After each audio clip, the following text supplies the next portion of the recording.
Thank you very much. Please. Thank you. Thank you. Please. Thank you, sir.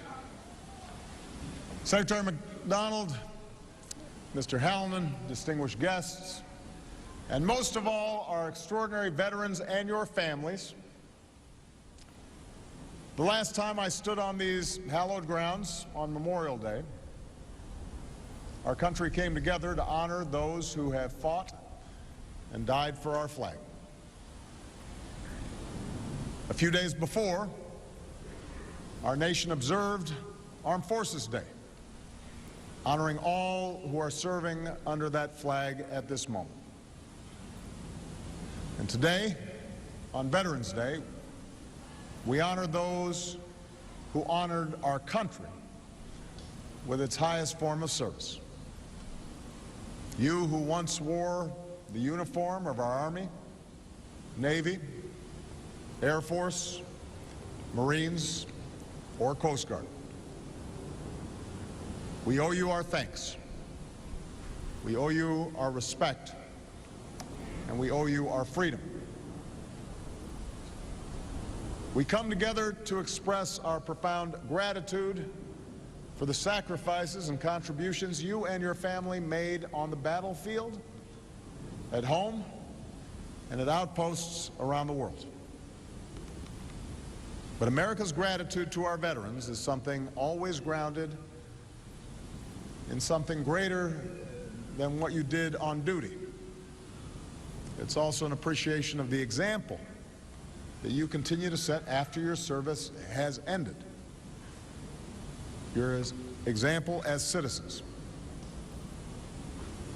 Veterans Day often follows a hard-fought political campaign, an exercise in the free speech and self-government that you fought for. It often lays bare disagreements across our nation.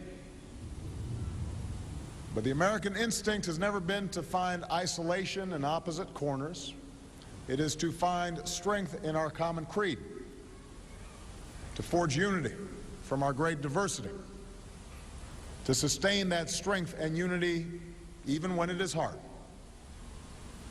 And when the election is over, as we search for ways to come together, to reconnect with one another and with the principles that are more enduring than transitory politics,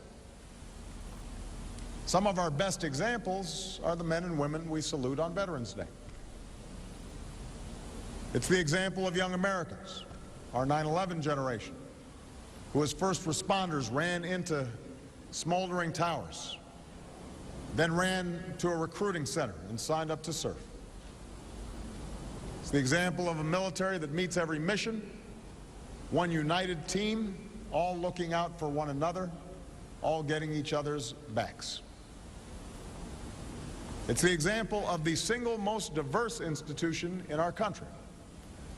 Soldiers, sailors, airmen, Marines, and Coast Guardsmen who represent every corner of our country, every shade of humanity,